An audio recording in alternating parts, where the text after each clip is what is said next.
రాయలసీమ అంటే రాళ్లసీమ అని, కరువు సీమ అని ఇది వరకు చెప్పుకునేవారు. అది వర్షాభావం, నీటి ఎద్దడి కారణంగా వచ్చిన పేర్లు.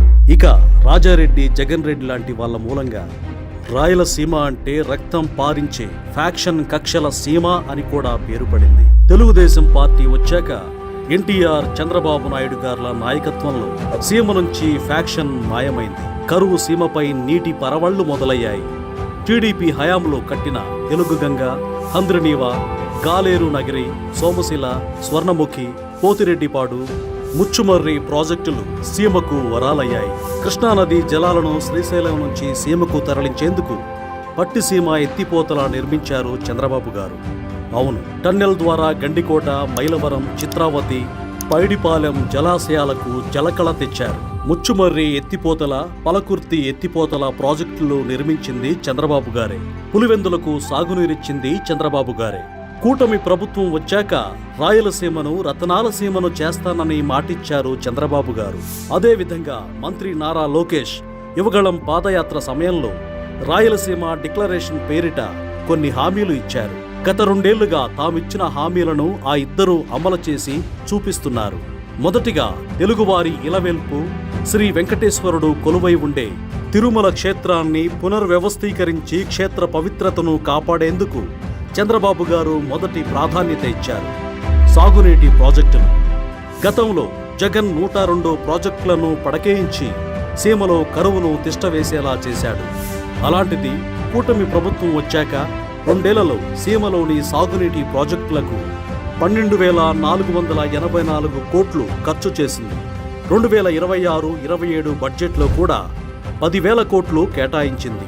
హంద్రనీవాకు 3,873 కోట్లు ఖర్చు చేసి రాయలసీమ చివరి భూభాగాలకు కూడా కృష్ణా జలాలను అందిస్తున్నారు. కూటమి ప్రభుత్వం వచ్చిన మొదటి 100 రోజుల్లోనే హంద్రనీవా ప్రధాన కాలువ విస్తరణతో పాటు కుప్పం, పుంగనూరు బ్రాంచి కాలువల లైనింగ్ పనులు పూర్తి చేశారు. రాయలసీమ నీటి అవసరాల కోసం శ్రీశైలం రిజర్వాయర్ నుండి రికార్డు స్థాయిలో మల్యాల ఎత్తిపోతల ద్వారా 52 టీఎంసీల నీటిని ఎత్తిపోశారు. రాయలసీమ వ్యాప్తంగా 530 జలాశయాలను నింపి సాగునీటికి ఇబ్బంది లేకుండా చూసుకున్నారు. దీనివల్ల భూగర్భ జలాలు కూడా రీఛార్జ్ అయ్యాయి. 2026లో మూలపల్లి జలాశయం మరియు దానికి ఉన్న 4 అనుబంధ జలాశయాలతో పాటు కళ్యాణి డ్యాంలకు నీవా బ్రాంచ్ కెనాల్ నుండి నీటిని సరఫరా చేసేందుకు ప్రభుత్వం 126 కోట్లను కేటాయించింది. 790 కోట్లతో మడకశిర బ్రాంచ్ కాలువను విస్తరిస్తోంది. గోరుకల్లు, శ్రీశైలం, తుంగభద్ర తదితర సాగునీటి ప్రాజెక్టుల మరమ్మతులకు 610 కోట్లు ఖర్చు చేశారు. వీటన్నిటి వల్ల కర్నూలు, అనంతపురం, సత్యసాయి, అన్నమయ్య, చిత్తూరు, తిరుపతి జిల్లాల్లోని 4 లక్షల ఎకరాల ఆయకట్టుకు సాగునీటి ప్రయోజనాలు కలుగుతాయి. చంద్రగిరి మండలంలో 1154 ఎకరాలు స్థిరీకరించబడతాయి. తిరుపతి, తిరుమల ప్రాంతాలకు తాగునీటి సౌకర్యాలు మెరుగుపడతాయి. వ్యవసాయం. రాయలసీమ మిషన్ పేరుతో 1,00,000 కోట్లతో ఉద్యాన పంటల సాగును అభివృద్ధి చేయబోతోంది కూటమి ప్రభుత్వం. రాయలసీమను ఉద్యాన హబ్గా తీర్చిదిద్దే క్రమంలో 90% రాయితీపై డ్రిప్ ఇరిగేషన్ పరికరాలను, మరెన్నో ప్రోత్సాహకాలను ఇస్తోంది కూటమి ప్రభుత్వం.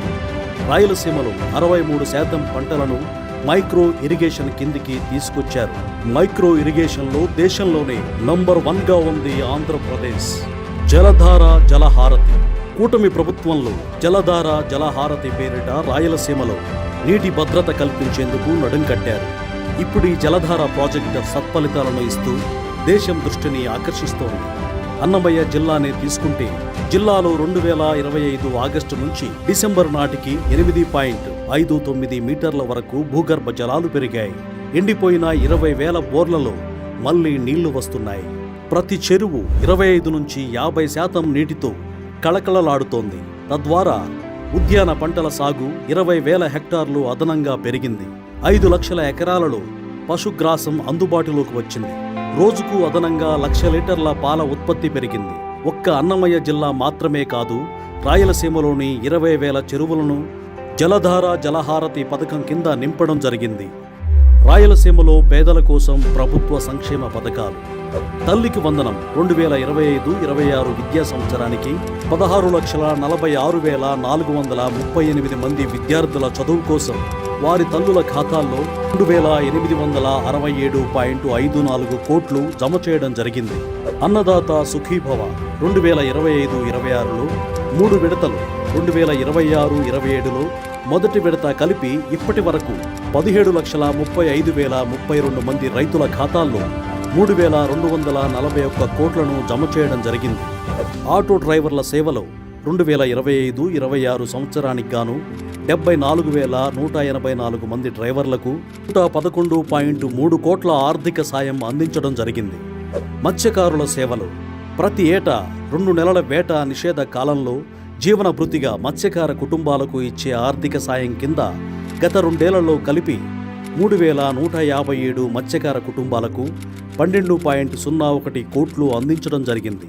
మౌలిక వసతుల అభివృద్ధి రాయలసీమలో మెరుగైన రోడ్డు రవాణా సౌకర్యాల కోసం 39,058 కోట్లతో 1,441 కిలోమీటర్ల పొడవైన 48 జాతీయ రహదారుల నిర్మాణం జరుగుతోంది. వీటిల్లో గత 2 ఏళ్ల కూటమి ప్రభుత్వ హయాంలో 12,684 కోట్ల ఖర్చుతో 504 కిలోమీటర్ల పొడవైన 16 రహదారుల నిర్మాణం పూర్తయింది.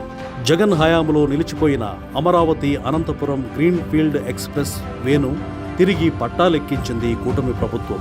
కడప, కర్నూలు ఎయిర్పోర్ట్ల అభివృద్ధితో పాటు కొత్తగా కుప్పం ఎయిర్పోర్ట్ నిర్మాణానికి సన్నాహాలు చేస్తోంది.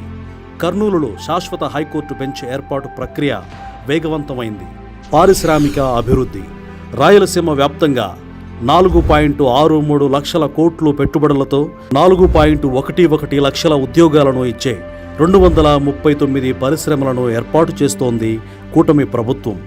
డ్రోన్ సిటీ కర్నూలు, అనంతపురం జిల్లాలలో 600 ఎకరాలలో డ్రోన్ సిటీని ఏర్పాటు చేస్తోంది. ఇప్పటికే డ్రోన్ సిటీ కింద కర్నూలు జిల్లాకు ఆల్గోబోటిక్స్, డ్రోగో, లాట్రిక్స్, సెన్సెల్ మేజ్, జేడీకే ఫ్లై వంటి కంపెనీలు వచ్చేశాయి.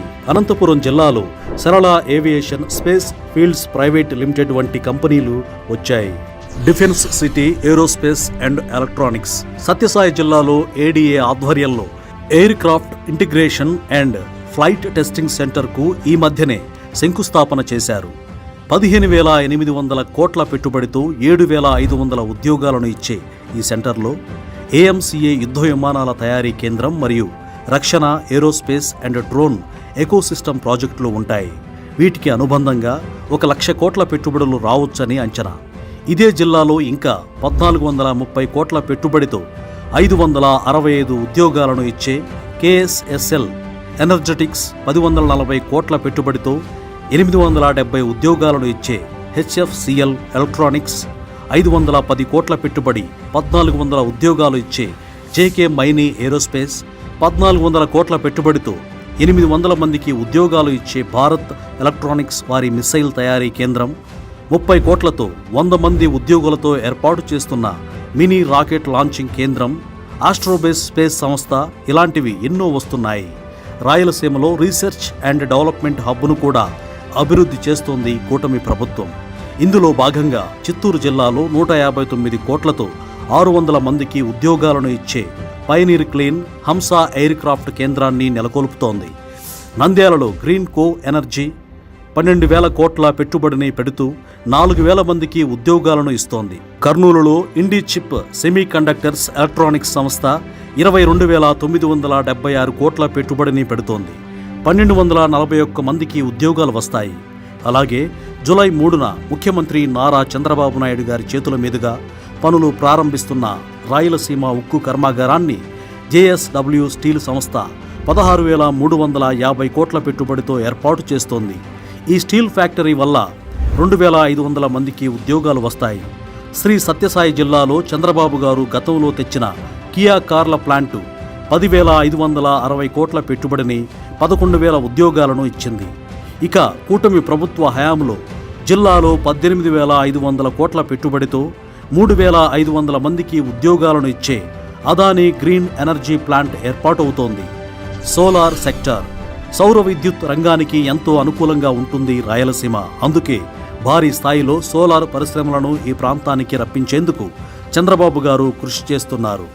3 ఏళ్లలో 50,000 మెగావాట్ల సోలార్ విద్యుత్ ఉత్పత్తి లక్ష్యంగా సీమలో సోలార్ ప్రాజెక్టులను ఏర్పాటు చేస్తున్నారు. కర్నూలులో అగస్త్య ఎనర్జీ సంస్థ 6,933 కోట్లతో 2,138 మందికి ఉద్యోగాలను ఇచ్చే ప్లాంటును నెలకొల్పుతోంది. గ్రైడోన్ అనే మరో సంస్థ 3,149 కోట్ల పెట్టుబడిని పెడుతోంది.